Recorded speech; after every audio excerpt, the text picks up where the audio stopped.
నమస్కారం city news కి స్వాగతం. ముందుగా ముఖ్యాంశాలు.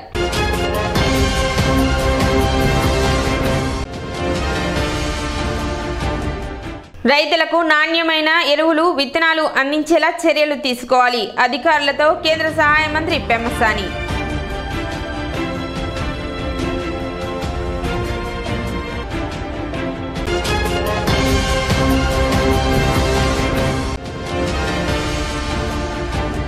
ప్రజలు NCDS వ్యాధుల పట్ల అవగాహన కలిగి ఉండాలి. D3 సర్వీస్ సొసైటీ అధ్యక్షురాలు doctor Sharada.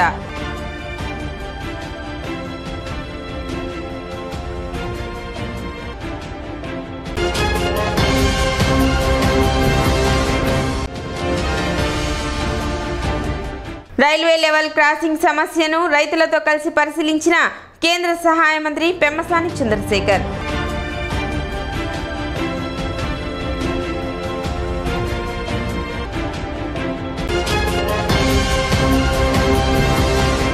D3 Sharada service society ఆధ్వర్యంలో ప్రతి నెల చివరి ఆదివారం నిర్వహించే NCDS స్క్రీనింగ్ వ్యాధుల పట్ల డాక్టర్ S బిల్డింగ్ నందు వైద్య శిబిరం నిర్వహించారు. ఈ వైద్య శిబిరానికి వివిధ దూర ప్రాంత గ్రామాల నుండి ప్రజలు ఉదయం 6 గంటల నుండి తరలి రావడం జరిగింది.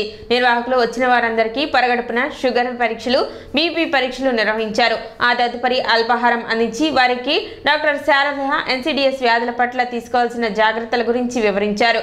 వ్యాధి వచ్చాక బాధపడటం కంటే రాకముందే తగు జాగ్రత్తలు తీసుకొని ఆహార నియమాలు, వ్యాయామం పాటిస్తే జీవితం చాలా ఆరోగ్యవంతంగా సాగుతుందని తెలిపారు.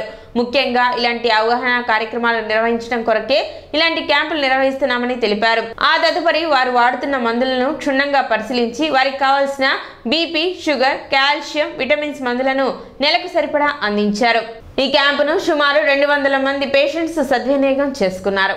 నిరంతరము కూడా మన శ్వాస ఎలాగ ఆడుతూ ఉందో అలాగే ఒక క్రమబద్ధమైన జీవితం అంటే మంచి లైఫ్ స్టైలు అంటే పక్కనాళ్ళ కోసం మాట్లాడతాం, పక్కనాళ్ళ కోసం ఏదో చేయటం, ఇవన్నీ కాకుండా నీ కోసం నువ్వు బతికితే చాలు. నీ కోసం నువ్వు కనీసం రోజులో 1 గంట బతికితే సగం జబ్బులు వెళ్ళిపోతాయి.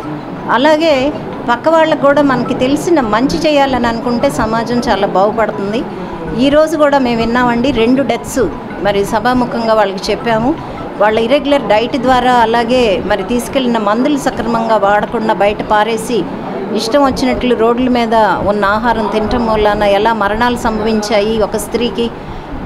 తద్వారా కుటుంబం అంతా చెల్లాచెదురు మరి 19 ఏళ్ల బిడ్డ, 22 ఏళ్ల పాప మరి చెట్టుకోకళ్ళు పుట్టుకోకళ్ళుగా మారిపోవటం అనే కథ విన్నారు. అలాగే ఒక 70 ఏళ్ల వృద్ధుడు మరి షుగర్ తోటి వారికి కాలు తీసేయాలని బయట డాక్టర్లు కానీ గవర్నమెంట్ హాస్పిటల్ తెనాలి వారు కానీ చెప్పినాక నా దగ్గరికి వస్తే ఆ సెప్సిస్ అంతా కూడా డిబ్రైడ్మెంట్ చేసి వూండ్ డిబ్రైడ్మెంట్ మేము కంటిన్యూస్గా రోజు మార్చి రోజు చేసి వారిని మరి డ్రగ్ టైట్రేషన్ ఆఫ్ డోసెస్ పెట్టిన తర్వాత luckily that leg was all right. ఇంకొక విషయం ఏంటంటే ఆయన తెనాలి నుంచి బురిపాలెం దాకా సైకిల్ వేసుకుని వచ్చారు. అది మనందరం కూడా నేర్చుకోవాలి. ఆయన ఈరోజు నన్ను చాలా ఇన్స్పైర్ చేశాడండి. వారు సంపాదించినటువంటి సేకరించినటువంటి వైద్య పరికరాలతో ఉచితంగా ఖరీదైనటువంటి వైద్యాన్ని మరి ఎక్కువగా సమాజంలో ఉన్నటువంటి అట్టడుగున్నటువంటి పేద ప్రజానీకానికి చదువు కావాలనేటటువంటి ఒక ప్రధానమైనటువంటి ఉద్దేశంతో ప్రతి నెలలో ఒక ఆదివారం నాడున్న ఈ ముందుగా ప్లాన్ చేసిన దాని ప్రకారం ఇక్కడికి వైద్యులు రావడం, ముఖ్యంగా ఎక్కువ మంది డయాబెటిక్స్ సంబంధించినటువంటి వాళ్ళు ముందస్తుగా డాక్టర్ గారి దగ్గరికి వచ్చి ఫస్ట్ టెస్ట్ చేయించుకొని 2వ టెస్ట్ దాకా కూడా ఇక్కడే ఉండి ఈలోపు ఆ ECG ఇంకా తన వద్ద ఉన్నటువంటి వైద్య పరికరాలతో ఆవిడ ఈ వైద్య సేవలు అందించడం గత కొన్ని సంవత్సరాల నుంచి జరుగుతుంది మిత్రులారా. Many patients here in this small camp, in this small clinic, I've seen many patients suffering with diabetes, sugar, hypertension, which is high blood pressure, BP. Many people are suffering with anemia, low blood, and thyroid issues. These are all attributed to our lifestyle here. We've become so accustomed to our lifestyle here that it's very difficult to change. But with changing our diet, changing our exercise, even changing the habits of the people around us, such as our family, our friends,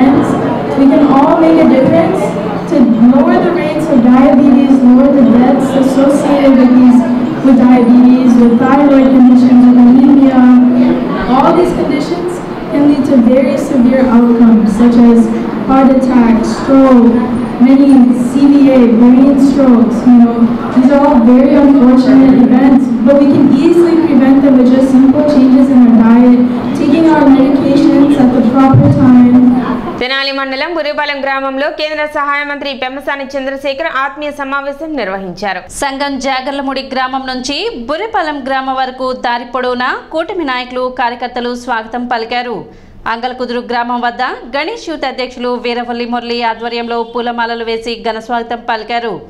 Tenali Yedlapati Venkatrao సెంటర్లో కూటమి నాయకులతో కలిసి మంత్రి పెమ్మసాని ఎన్టీఆర్ విగ్రహానికి పూలమాలలు వేసి నివాళులు అర్పించారు. బుర్రిపాలెం రోడ్లో ఉన్న డంపింగ్ యార్డ్ వల్ల ఇబ్బందులు పడుతున్నామని కేంద్ర మంత్రి చంద్రశేఖర్ దృష్టికి తీసుకువెళ్లిన స్థానిక ప్రజలు డంపింగ్ యార్డ్ వల్ల ప్రజలు ఎదుర్కొంటున్న సమస్యలు వెంటనే పరిష్కరించాలని మున్సిపల్ అధికారులకు కేంద్ర మంత్రి చంద్రశేఖర్ సూచించారు. అదేవిధంగా వెస్ట్బెర్రీ పాఠశాల వద్ద గల పెమ్మసాని చంద్రశేఖర్ తండ్రి పెమ్మసాని సాంబశివరావు విగ్రహానికి నివాళులు అర్పించారు. బుర్రిపాలెం చేరుకున్న మంత్రి చంద్రశేఖర్ కు గ్రామస్తులు, నాయకులు, కార్యకర్తలు భారీ ర్యాలీతో స్వాగతం పలికారు. అనంతరం గ్రామంలోని కళ్యాణ మండపం నందు ఆత్మీయులు, నాయకులు, కార్యకర్తలతో ఆత్మీయ సమావేశం నిర్వహించారు. ఘన విజయాన్ని అందించిన తెనాలి నియోజకవర్గ ప్రజలకు కేంద్ర మంత్రిగా తొలిసారి తెనాలి వచ్చిన తనకి స్వాగతం పలికిన ప్రతి ఒక్కరికి కృతజ్ఞతలు తెలిపారు.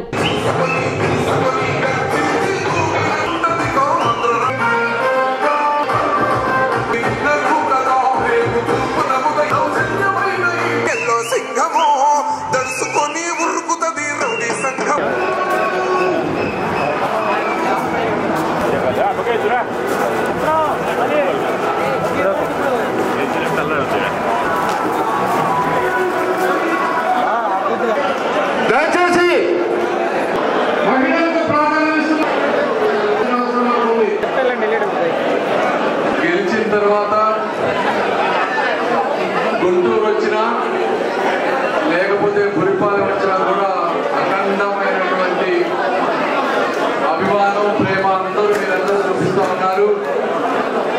అదేవిధంగా నా మీద ఎంతో మంది మీరు నమ్మకంతో గుంటూరు చరిత్రలో లేనటువంటి మెజారిటీని ముఖ్యంగా తెనాలిలో తీసుకొచ్చి పెట్టారు. నాకు తప్పనిసరిగా మీ అభిమానాన్ని, మీ ప్రేమని శాయశక్తులా కష్టపడి రాష్ట్రం, గుంటూరు జిల్లా, తెనాలి, బుర్రిపాలెం అన్నిటి మీద ఉండే విధంగా 5 సంవత్సరాలు కష్టపడి చేస్తామని మీకు ఇంతకుముందు నేను చెప్తా ఉన్నాను, మళ్ళీ చెప్తా ఉన్నాను. మొన్న రైల్వే శాఖ మంత్రి గారితో కలిశాను నేను.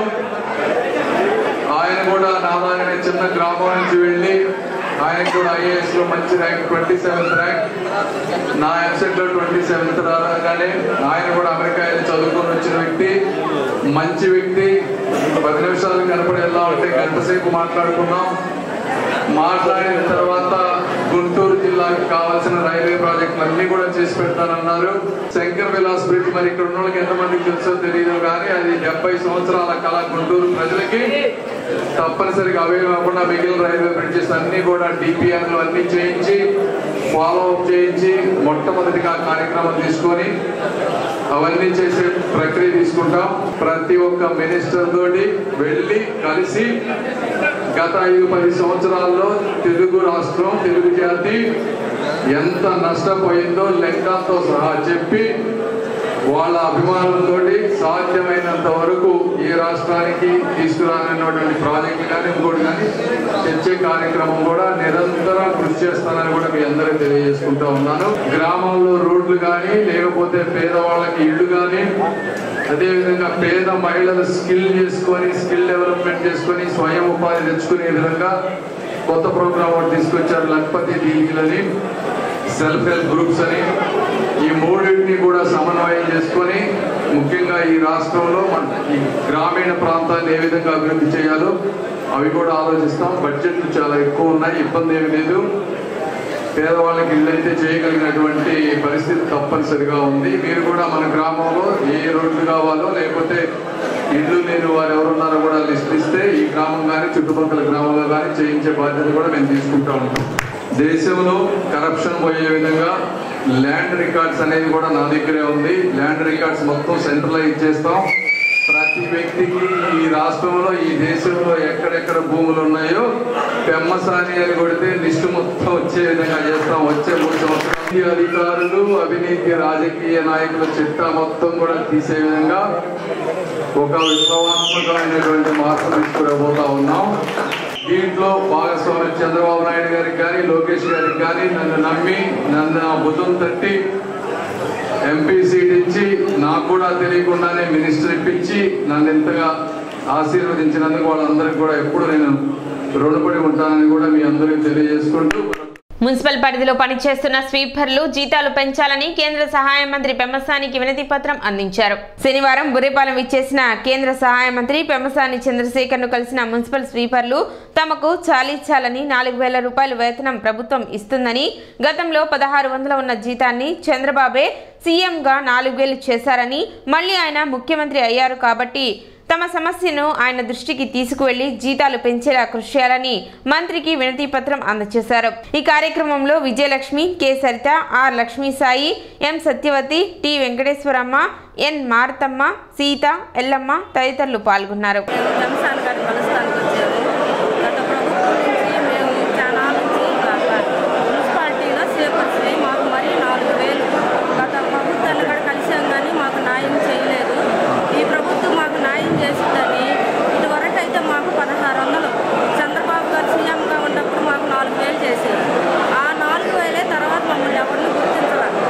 మేము నెలంతా చేస్తే 4,000 ఇస్తున్నారు. ఉదయం 7ంటికి వచ్చి సాయంత్రము హై స్కూల్ వాళ్ళం అయితే 6 వరకు ఉంటున్నాము. ఎలిమెంటరీ వాళ్ళు అయితే 3:30 వరకు ఉంటున్నారు. ఈ జీతము మాకు సాలదు కాబట్టి జీతాలు పెంచమని మిమ్మల్ని కోరుకుంటున్నాం. 4,000కి ఏమొస్తుంది నెల మొత్తం చేస్తే? మాకు ఎవరు న్యాయం చేయలేదు. ఈ ప్రభుత్వం న్యాయం చేసేదని గత 1,600ని 4,000 చంద్రబాబు గారు పెంచారు. ఇక అక్కడి నుంచి ఏ ప్రభుత్వం మమ్మల్ని పట్టించుకోలేదు. ఇప్పుడు చిన్న విరామం.